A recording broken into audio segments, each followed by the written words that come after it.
Gentlemen, it's your boy World of Wrestling with the World of Wrestling podcast for WWE Raw April 7th, 2025 review. This was a fairly decent show from last night. I loved what happened at the main event, the main segment, the last segment on the show, with Seth Rollins and Paul Heyman. This was highly entertaining, very good stuff. Definitely highlights that it could possibly be Seth Rollins who's walking away with the W, but I'm still leaning towards CM Punk on this. But the way things are looking storyline-wise, it does look like Seth Rollins will be the winner of this whole entire thing. The show kickstarted with Adam Pearce going ahead and making an announcement that the Women's World Championship will be in a triple threat match. He took full responsibility of having Bianca Belair as the referee of the match between the three, and he felt that it was a huge mistake. He calls out each participant of the triple threat match for the WWE Women's World Championship and makes a really bad mistake by calling Rhea Ripley part of the Judgment Day. I was dumbfounded when I heard that. That was like, what? Did I hear that right? Michael Cole tried to straighten it out by saying he was too excited. And all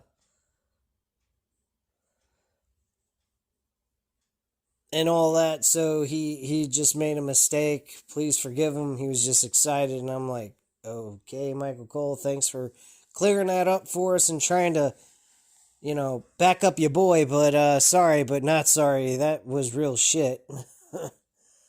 So, Pierce thanks the three women for joining him. Pierce takes responsibility for what happened last week. He was wrong to put Bianca Belair in a position as a referee because he assumed the three of them could handle this like professionals. There is a way to right this wrong. At WrestleMania, Io Sky will defend the title in a three-way match. Pierce produces a contract and asks for 3 signatures. Belair says a few weeks ago this would have pissed her off because she earned her way to WrestleMania. They told her to win the Elimination Chamber, and she did that.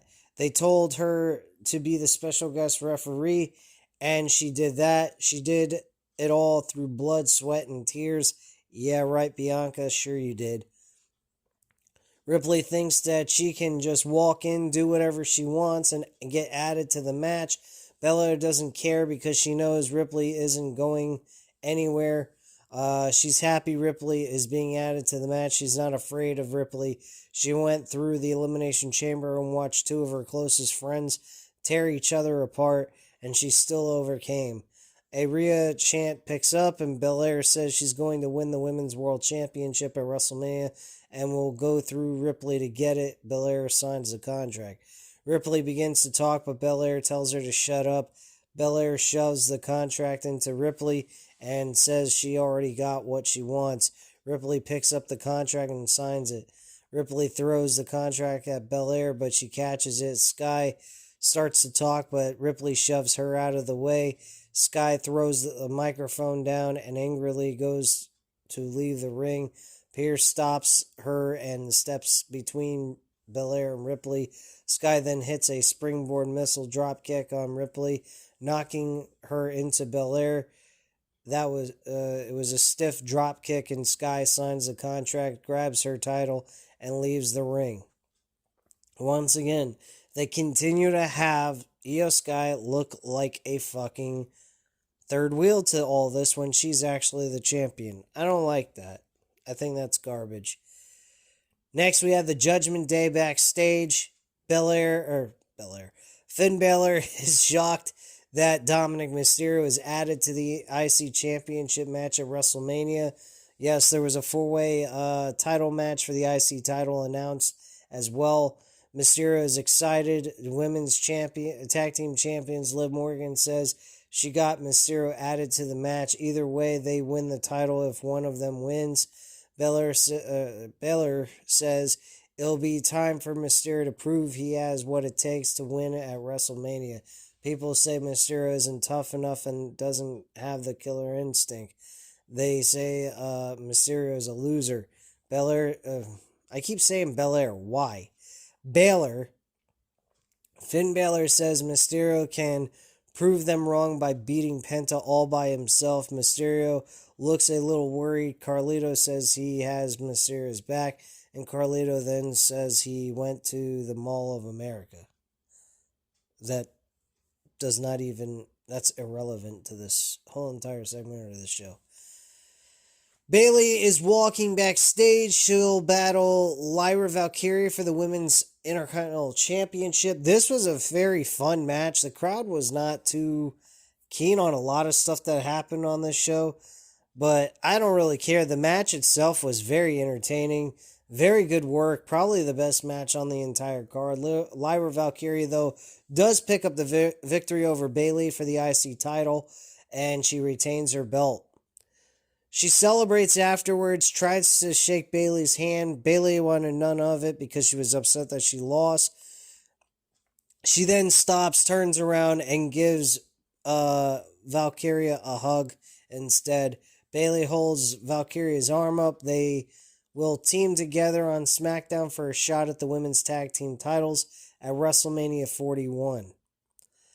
Now, my attitude is this. If you really want to build a good story and something that's going to get the crowd interested in, you have a long, drawn-out storyline between these two being tag team champions. So basically, they win the gauntlet match together to be number one contenders, and then they win the WWE Women's Tag Team Championships. They keep the titles, I'd say, maybe around going by SummerSlam by that time. Have them lose the belts around like Money in the Bank.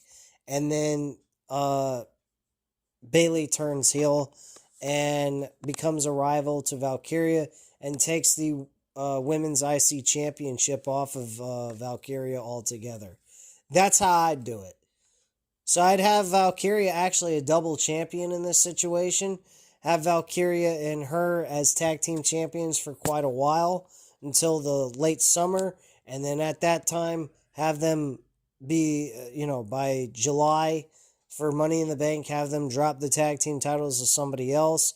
And then they go about being rivals to each other over the IC Championship at SummerSlam. And Bayley wins the IC title at the SummerSlam pay-per-view at that point. That's how I would do it. That's how I see it probably going to unfold anyway. Moving on. Backstage interview, we have Kathy Kelly backstage with Bert Kreischer, comedian from The Machine.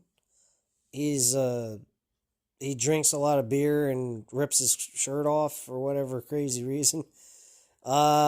But Chad Gable and American Made interrupt. Gable says he's a fan of Kreischer. Kreischer must be a fan of his because he's here to see Minnesota's only shining star. Still, he'll get to see his boys, the Creed Brothers team with El Grande Americano, to take on the LWO. Kreischer says he's not here for the American Made. Alpha Academy walks in and Otis and Kreischer both rip their shirts off. Gable and American Made walk off and discuss. Pretty fucking weird. Mysterio is walking with the LWO backstage. They battle the American Made and El Grande Americano next. AJ Styles will battle Logan Paul at WrestleMania 41. That's been announced. Jackie Redmond's backstage with AJ Styles. She said Logan Paul had a lot of audacity last week. Where's his head at? Styles says he's in a good headspace right now. He can embarrass Logan Paul on the grandest stage of them all because you cannot beat experience. Karrion Kross walks up to him with Scarlett and Kross asks, what experience got him last week? They can't have this AJ Styles. AJ Styles asks him what is his obsession with Styles asks him what his obsession is with the old AJ Styles. Styles will talk to Adam Pearce and give Cross a taste next week. And Styles walks off. Scarlett says they got Styles again. Cross agrees. Wow. Karrion Kross at least got a match on fucking Raw. I was wondering when the hell he's going to stop being the backstage troll and actually be an actual competitor, a wrestler, a performer. Shit's with him backstage is getting really annoying. 6-man tag team match, LWO Dragon Lee, Jaquan Wilde, and Cruz del Toro go up against American Made of Brutus and Julius Creed and El Gran Americano. The American Made actually win this match, surprisingly. Keep the mask on, fucking Chad Gable, please. We all know that's not going to last because Mysterio was disgusted with the ending and he asked for Adam Pearce to make a match between the two for them to go one-on-one at WrestleMania. We all know this is going to lead to a mask versus mask situation, and obviously Chad Gable is going to be losing the mask to reveal who it is behind the mask. Now, the other option is if we know any kind of backstage news about Mysterio, he might be retiring possibly. If he's retiring and that's the case, then Chad Gable might actually win this WrestleMania match, which he really could use. I mean, Chad Gable has not had any notable wins in his career. A WrestleMania win over Rey Mysterio would be fucking fantastic. Just my opinion there. So they go over what happened to Jimmy Uso with the world champion Gunther and the beating he gave with Jey Uso, watching him destroy him. We then had the Gunther addressing his bloody beating that he gave to Jimmy Uso, which we didn't get much of anything from Gunther because Jey Uso came out very serious, beelined him straight on, did not do any yeeting, none of that crap. It was very serious, and explained to him straight up, you got family, right? Yeah, okay, good. I got a mother at home that asked me why did Jimmy go ahead and get destroyed the way he did. And she mentioned his legal first name. And he told her the truth. He said, I was scared. He said, you see, you had me. You had me scared, concerned, second-guessing myself. You were playing chess and I was playing checkers. And you weren't satisfied with that. You had to go further and make this personal. And attack my brother and make me watch him get dismantled by my own family. And you had the audacity to do that to me. And at the end of all this, I'm going to become the world champion. I wish there was some added stuff he could have said. He could have said, I may have been scared before, but fear's gone now. I have no option. There is no fear involved here. I have no option but to beat your ass. I have to beat you. I don't care if you can beat me or not. I have to beat you. There is no option. There's no option for losing. You have to be beaten. And beaten badly.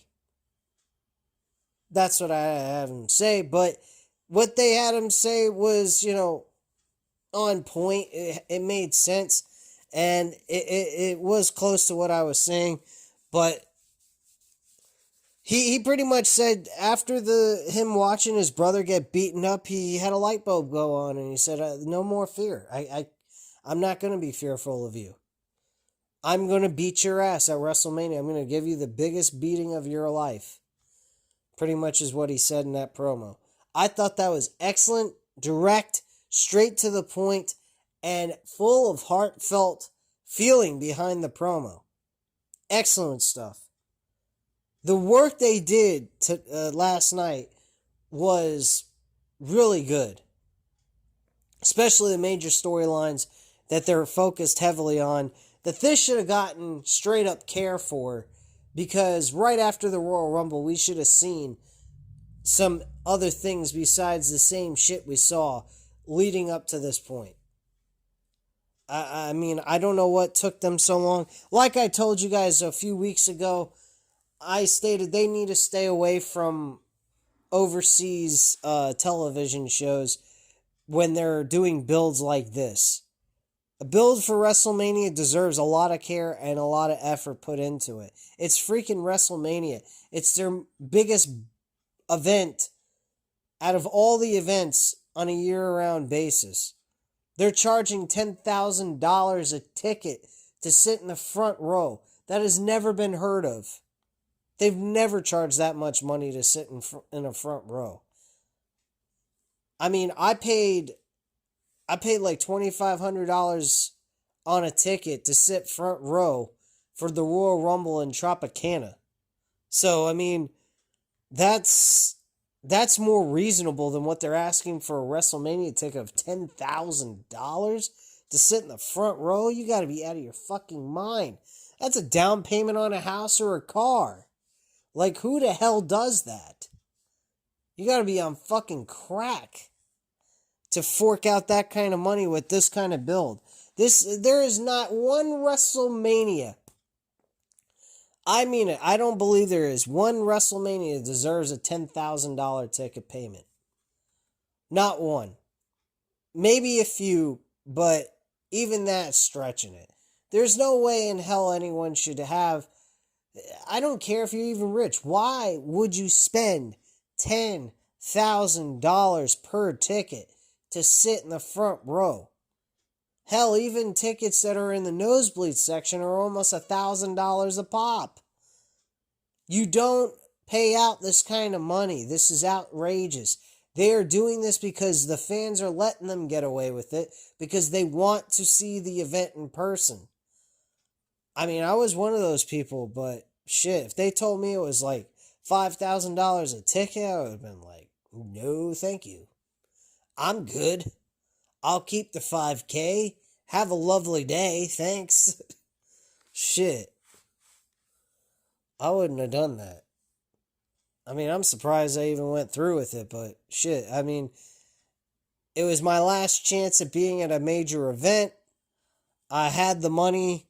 I was like, fuck it. I'll just do it. What the hell? It's a one-time life experience. So I went about doing it. And that was it.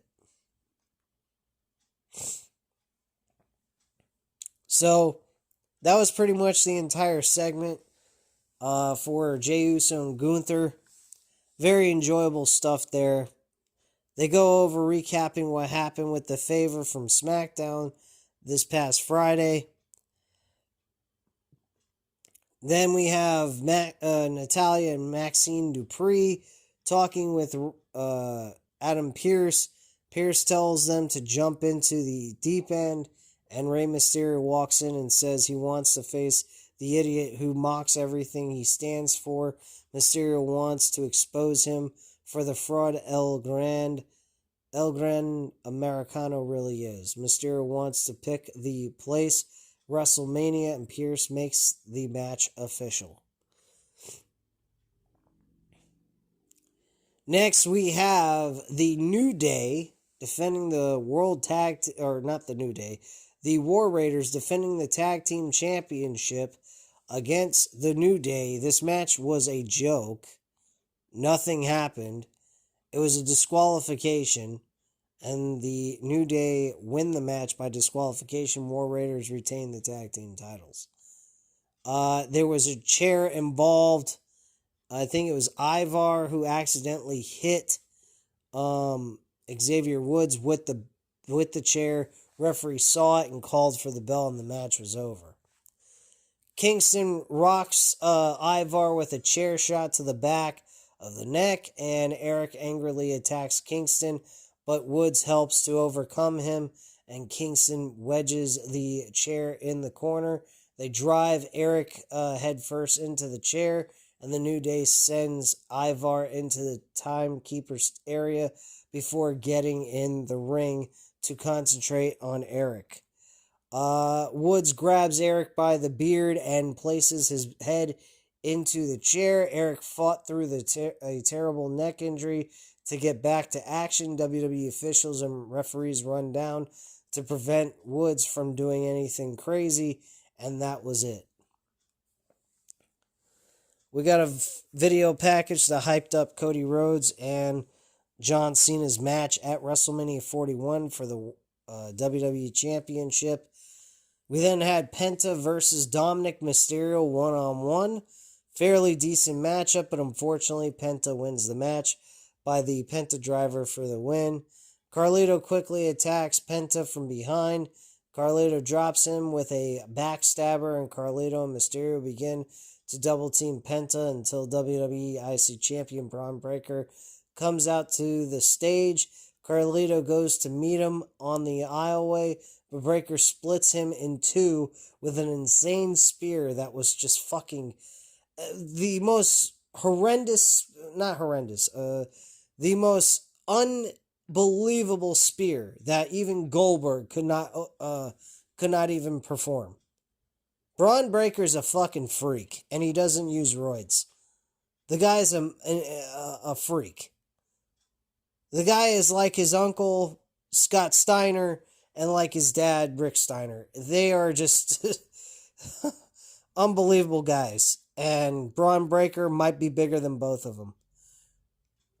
Breaker gets in the ring and crushes Mysterio with a spear, and Breaker is fired up. Breaker goes to the corner and charges to Penta with a spear. Breaker goes to pose with the IC Championship, but Finn Balor attacks him from behind and hits a falling elbow drop, and Balor holds the IC Championship and taunts Penta before holding it up. Balor turns and sees Breaker charging, so he retreats from the ring. And that's what happened there. Next, we see a drone shot of the Golden One Center in Sacramento, California, the site of the final Raw before WrestleMania. Blah, blah, blah. Okay. And then the last segment of the night, Paul Heyman is in the ring. Heyman says, "Ladies and gentlemen, my name is Paul Heyman, and I want to state a couple of things for the record so we can just get it out of the way, and we can move on to WrestleMania. First item is that he will always be loyal to his tribal chief, Roman Reigns, and the second is he will be loyal to CM Punk. He will not disrespect either one of them, and just because he is loyal to both of them does not mean he will ever in his life be disloyal to either one of them. When it comes to WrestleMania, Heyman wants to get one thing perfectly clear, and then Seth Rollins comes out. So Rollins looks into Heyman's face before greeting Minneapolis and welcoming them to Monday Night Rollins. In case they don't know, he is a visionary and a revolutionary. He is Seth Rollins. Tonight is not about Rollins, it's about Paul Heyman. Heyman is out here talking about loyalty, which is the reason Rollins wants to say hi to him. Rollins asks Paul Heyman, "Whose side are you on? Will he be on the very best friend to CM Punk?" Heyman rolls his eyes. A CM Punk chant breaks out, and Rollins then asks if he will be on the wise man, or will he be the wise man to Roman Reigns. An OTC chant picks up as the crowd puts ones in the air. Rollins says Heyman is trying to convince everyone and himself that he can do both at the same time. It occurred to Rollins over the past week that Heyman is neither. Rollins knows Heyman will give him the spiel about how Roman Reigns did so much, but Roman Reigns doesn't give a damn about Paul Heyman, which honestly is truthful. It is. Reigns likes Heyman to shine his shoes, book his private jets, order his steaks, and hand him his ulafala.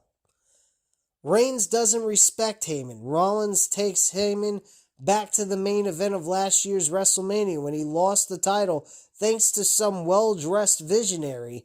Reigns disappeared into the ether and left Heyman in the hands of his loving family, Solo Sikoa, and the rest of his new bloodline. Did they treat him well? Were they loving? They treated Heyman like he was a scum of the earth. Everyone wondered when Reigns would save Heyman, and Rollins asked if Reigns rescued Heyman. Heyman shakes his head no. Rollins says Reigns left Heyman to be massacred in his hometown in front of his children, Jacob and Azalea. Had to watch their father be put through a table because Reigns doesn't care about him. CM Punk also wasn't there to rescue him either. Best friends love each other and are there for each other. They don't use each other when it's convenient. 10 years ago, Punk walked out of here on everyone and Heyman himself. Did he take Heyman with him? No, he tried to tear down everything Heyman was building here. Did Punk come back and embrace Heyman? No. Punk and Heyman loved to reminisce about war games, but Punk wasn't the first choice to the team of Roman Reigns. It was Rollins. Heyman acknowledges that as well. Rollins tells him to stop him when he's telling lies. Sounds like something CM Punk has said. Rollins declined. Punk wasn't the first choice. He was the last and only choice that they had. Did he join Team Roman out of the goodness of his heart because he loved his best friend Paul Heyman? No. Punk knew he could use it to get a favor out of Heyman, and Rollins says Punk is not Heyman's best friend. Punk doesn't love anyone but himself. Wow. Some heavy fucking shit right there. Which might be partially true. Who knows? Rollins will be honest with everyone. He feels bad for Paul Heyman. Heyman has tears in his eyes, and Heyman is an unbelievable position. The easiest solution would be for him to remove himself entirely from the situation. Let Rollins, Reigns, and Punk battle it out at WrestleMania for the soul of this industry. Heyman shakes his head. Rollins understands he won't betray his best friend and tribal chief. If only there were a way to remove him from the situation. Heyman realizes what is going on. Rollins says he would take it as a pleasure to remove him from the situation right here and now. Be quick and easy. Boot in the back of the head, quick curb stomp, and it's all over. No one is here to save him. Roman Reigns isn't here to save him. CM Punk isn't here to make friends. He's here to make money. Heyman sneers at Rollins. Rollins asks him how much money Heyman is worth. Is he worth this much? Rollins shoves him lightly. Is he worth this much? With a light slap across the face. Rollins continues to shove him, and so Heyman grabs him, and Heyman shouts, "Don't put your damn hands on me again." Heyman is irate, so Rollins shoves him to the corner, and Punk music hits, and the second City Saint runs down to save Paul Heyman. Punk punches away at Rollins. The fight spills to the ringside, and Punk sends Rollins over to the commentary table. They knock over the Prime Energy station before Punk sends Rollins into the steel steps. Punk punches Rollins in the head and presses his head on the bottom half of the steel steps. Punk backs up and charges for a stomp on the steps, but Rollins avoids it and gets in the ring. Rollins hits Punk with a stomp as he gets in the ring. Heyman checks on Punk, and Rollins sizes Heyman up and charges. Rollins stomps the mat near Heyman's head, purposely missing his head, and Heyman is stunned that Rollins didn't deliver a stomp to him. Rollins says, "Now you owe me a favor." And that's how the show went off the air. Very good stuff. The favors just keep adding up here. We go from one favor to the next favor to another favor.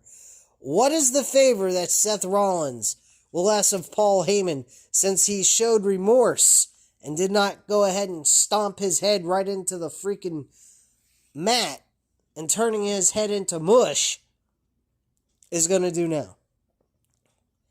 Are we going to have Seth Rollins have the favor be that Paul Heyman needs to keep himself out of the match at WrestleMania and not have to be anyone's manager for this event?